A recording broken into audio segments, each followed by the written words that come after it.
بالرفق وجل الخير والسعد. الحمد لله رب العالمين. الصلاة والسلام عليك يا رسول الله. الصلاة والسلام عليك يا حبيب الله. الصلاة والسلام عليك يا رحمة للعالمين. அன்பிற்குரிய சகோதரர்களே, அல்லாஹ் நல்லடியார்களே, இந்த உலக மக்களுக்கு பொதுமறையாக, அருள்மறையாக, ஒரு வழிகாட்டியாக, ஒரு இஸ்லாமிய வாழ்க்கை நெறிமுறைகளை உள்ளடக்கிய, முன்னால் வாழ்ந்த நபியினுடைய குடும்பத்தார்களுடைய அத்தனை விஷயங்களையும் முன்மாதிரியாக காட்டப்பட்ட ஒரு படிப்பினைக்குரிய, பின்பற்றுவதற்கு முழுக்க முழுக்க தகுதியான ஒரு வேத நூல் இன்று உலகத்தில் ஒன்று இருக்கிறது என்று சொன்னால் அது அல் குர்ஆனை தவிர வேறு எதுவும் கிடையாது. இது ஏதோ ஒரு வார்த்தைக்காக சொல்லப்படக்கூடிய வார்த்தை அல்ல. இன்று வரை அந்த அல் குர்ஆனின் மூலமாக ஆய்வு செய்யப்பட்டு பலருடைய உள்ளங்களை அதை புரட்டி போட்டிருக்கிறது, பலருடைய வாழ்க்கையை மாற்றி அமைத்திருக்கிறது. இப்படித்தான் அந்த குர்ஆனுடைய செயல்பாடு இருந்திருக்கிறது தவிர அது மனிதனால் இயற்றப்பட்ட, மனிதனால் தொகுக்கப்பட்ட ஒரு மறை அல்ல.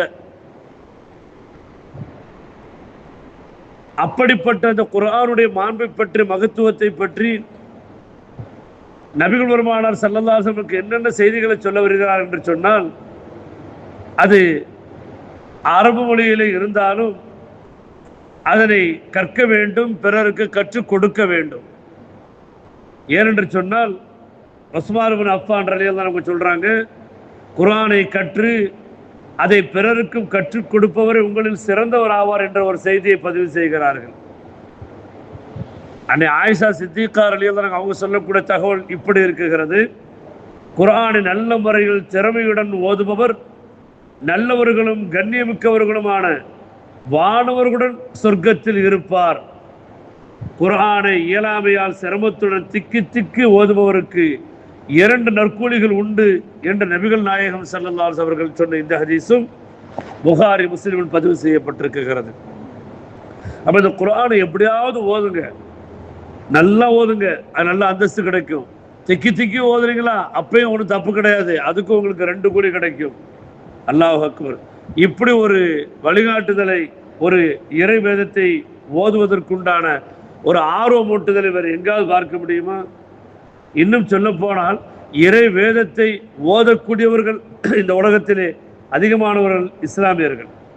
குர்ஆன் ஆகிய இது போன்றவர் எந்த வேதத்தையும் எந்த மதத்தவர்களும் என்ன செய்வது கிடையாது, ஓதுவதும் கிடையாது. இன்னும் சொல்ல போனால் உலகத்திலே ஒரு இறைமறை, அது அல் குர்ஆன், அதை அதிகம் மனனம் செய்த இந்த இஸ்லாமியர்களை போல வேறு எந்த ஒரு வேதனையும் எந்த வேதக்காரர்களும் என்ன செய்தது கிடையாது, மனப்பாடம் செய்தது கிடையாது. இது உண்மையிலே ஒரு அரிய ஒரு செய்தி.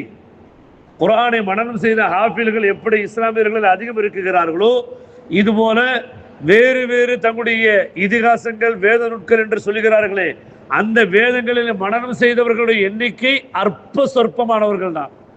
இன்னும் சொல்ல போனால் சில வேதங்களுக்கு ஆளே கிடையாது என்ற அளவிற்கு அதனை மனனம் செய்தவர்கள் கிடையாது. ஆனால் இஸ்லாத்தில் சொல்லப்பட்ட இந்த அருள்மறை குர்ஆனை மனனம் செய்தவர்களுடைய எண்ணிக்கை உலகளவில் அது முதலிடத்தை பிடித்திருக்கிறது, தெருவுக்கு தெருவு. இன்னும் சொல்ல போனால் சில ஊர்களிலே வீட்டுக்கு வீடு குர்ஆனை மனனம் செய்த ஹாஃபில்கள் ஆண்களும் பெண்களும் இருக்கிறார்கள். அந்த அளவிற்கு ஒரு சிறப்புமிக்க ஒரு குர்ஆன். அதனை ஓதுவது மிக மிக நன்மைக்குரியது. இவர்கள் அதனை நல்ல முறையில் அழகாக தஜ்வீதுடன் முறைப்படி ஓதுகிறார்களோ அவர்கள் நாளை மறுமையிலே கண்ணியமானவர்களோடு மலக்குமார்களோடு சொர்க்கத்தில் இருப்பார் என்ற செய்தி பதிவு செய்யப்படுகிறது. அபு மூசா அல் அஷ்அரி ரலியல்லாஹு அன்ஹு சொல்லக்கூடிய ஒரு செய்தி, குர்ஆனை ஓதுகின்ற ஒரு மூமினுக்கு உதாரணம். ரசூலுல்லாஹி ஸல்லல்லாஹு அலைஹி வஸல்லம் எப்பவுமே சில உதாரணங்களை சொல்லி சின்ன குழந்தைக்கு புரிய வைக்கிற மாதிரி புரிய வைப்பாங்க. இங்கே அதே மாதிரி உதாரணம் சொல்றாங்க. குர்ஆனை ஓதுகின்ற ஒரு மூமினின் உதாரணம் நார்த்தங்காய் பழத்தை போன்றதாகும். நார்த்தங்காய் பழம் அதற்கு மனமும் நறுமணமும் உடையது.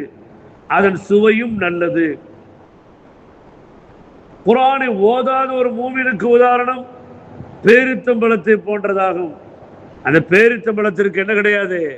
நறுமணம் கிடையாது. ஆனால் அதன் சுவை இனிப்பானதாகும். குர்ஆனை ஓதுகின்ற நயவஞ்சகனுக்கு உதாரணம் ஒரு பூவை போன்றதாகும். அந்த பூவுக்கு நறுமணம் உண்டு, ஆனால் அதன் சுவை கசப்பானது. குர்ஆனை ஓதாத நயவஞ்சகனின் உதாரணம் குமட்டிக்காயை போன்றதாகும். அந்த குமட்டிக்காய்க்கு நறுமணமும் கிடையாது, அதன் சுவையும் கசப்பானது என்று நபிகள் நாயகம் ஸல்லல்லாஹு அலைஹி அவர்கள் இங்கு உதாரணமாக அற்புதமான சில உதாரணங்களை சொல்றாங்க. அப்ப குர்ஆனை ஓதுகின்ற மூமினுக்கு உதாரணம் நார்த்தங்காய். நார்த்தங்காய் கிராமப்புறங்களில் விவசாயங்களில் அந்த நார்த்தங்காய் ஊறுகாய், இந்த நார்த்தங்காயை சமையலுக்கு பயன்படுத்துவார்கள்.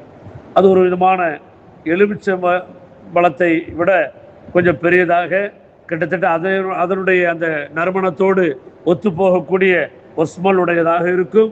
அது உடம்புக்கு மிக நல்லதாகவும் இருக்கும். அப்போ குர்ஆனை ஓதக்கூடியவர்களுக்கு இப்பேற்பட்ட ஒரு உதாரணத்தை நபிகள் பெருமானார் ஸல்லல்லாஹு அலைஹி நமக்கு சொல்லித் தர்றாங்க. இது மட்டுமல்ல, இந்த குர்ஆனுடைய அந்தஸ்து, குர்ஆனை ஓதக்கூடியவர்களுடைய அந்தஸ்து, இதையெல்லாம் நபி ஸல்லல்லாஹு அலைஹி வஸல்லம் குறிப்பிட்டு சில செய்திகளை சொல்றாங்க. என்ன சொல்ல வர்றாங்கிறத இன்ஷா அல்லாஹ் வரக்கூடிய நாட்களில் பார்க்கலாம். அல்லாஹ் ரப்பல் ஆலமீன் எதை சொன்னோம், எதை கேட்டோமோ அதனுடைய விளங்கி அமல் செய்யக்கூடிய நன்மக்களாக மேன்மக்களாக